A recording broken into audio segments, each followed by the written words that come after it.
আসসালামু আলাইকুম। শীত মানেই পিঠার ঘ্রাণ, আর সেই ঘ্রাণ যদি হয় খেজুরের গুড়ের, তাহলে তো কথাই নেই।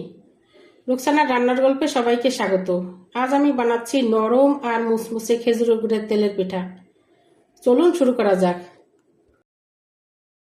আমি এখানে নিয়েছি হাফ সিদ্ধ চাউল, ভাতের চাল। এটা সাদা সাদা দেখা যাচ্ছে, মানে হাফ সিদ্ধ। 1 কাপ নিয়েছি আমি। আর এখানে আরেকটা বাটিতে আমি নিয়ে নিলাম 1 কাপ আতপ চাল, আলা চাল যেটা বলে, আর 1 কাপ পোলাওর চাল। আমি এখন দুটোকে ভিজিয়ে রাখবো পর্যাপ্ত পানি দিয়ে দিচ্ছি। বেশি করে পানি দিয়ে আমি আতপ চালটা 10-15 মিনিট ভিজাবো, আর ভাতের চালটা একটু 5 মিনিট বেশি ভিজাবো, কারণ ভাতের চালটা একটু বেশিক্ষণ লাগে সময় ভিজতে। তারপরে আমি পিঠার জন্য প্রস্তুত করব। তো দেখতে পাচ্ছেন আমি দুটোকেই ঝরা দিয়ে নিয়েছি, একবারে পানি ঝরিয়ে নিয়েছি। এখন দুটোকে মিশিয়ে আমি মিক্সারে ব্লেন্ডার করে নেব। তা আমি পুরোপুরি দেখাচ্ছি কিভাবে আমি করতেছি। এখন চেলে নিব, যেহেতু আমি ভাতের চাল দিছি তাই চালতে হবে। তা এভাবে আমার এই রেসিপিটা অবশ্যই ফলো করবেন। দেখতে থাকেন। এই যে হয়ে গেছে আমার ব্লেন্ডার করা সব। এখন আমি পরবর্তী ধাপে যাব। আমি মিক্সারে আবার চালের গুঁড়া নিয়ে নিচ্ছি।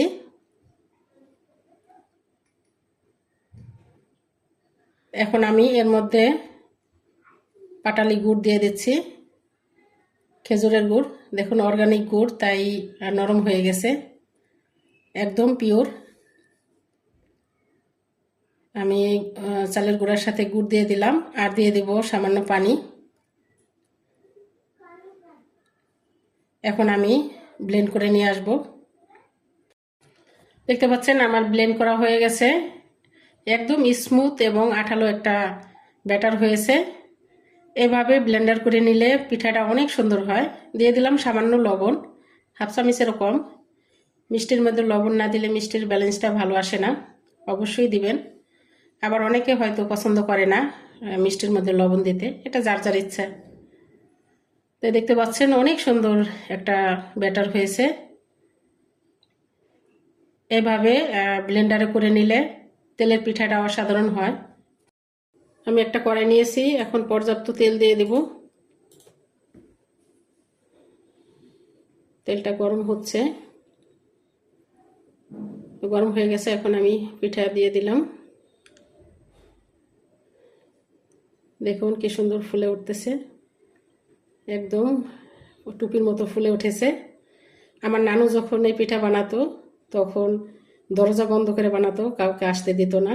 বলতো যে মানুষ আসলে বা দেখলে পিঠা ভালো হয় না, মানে এরকম বলতো। আমরা ছোটবেলা থেকে দেখতাম।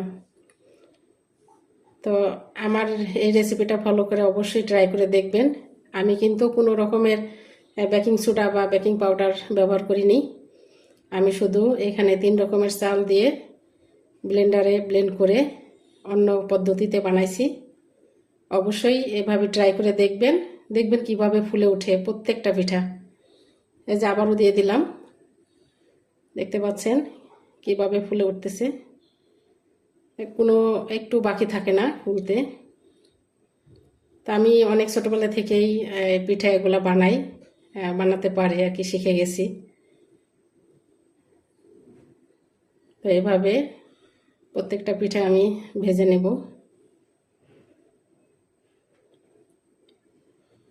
তো আপনারা ট্রাই করে দেখবেন। এই যে হয়ে গেছে, আমি পরিবেশন করলাম। অনেক সুন্দর হয়েছে, নাস্তার জন্য পারফেক্ট। আমি একটা ভেঙে দেখালাম, দেখুন ভিতরটা কি সুন্দর জালি জালি যুক্ত হয়েছে। আমি একদম ছিঁড়ে দেখাচ্ছি, একদম ফ্লাফি হয়েছে, কি সুন্দর জাল জাল হয়েছে, অনেক সুন্দর হয়েছে। আমার ভিডিওটি ভালো লাগলে অবশ্যই লাইক কমেন্ট শেয়ার করবেন, সাবস্ক্রাইব করে দিবেন। ভালো থাকবেন সবাই, আল্লাহ হাফেজ।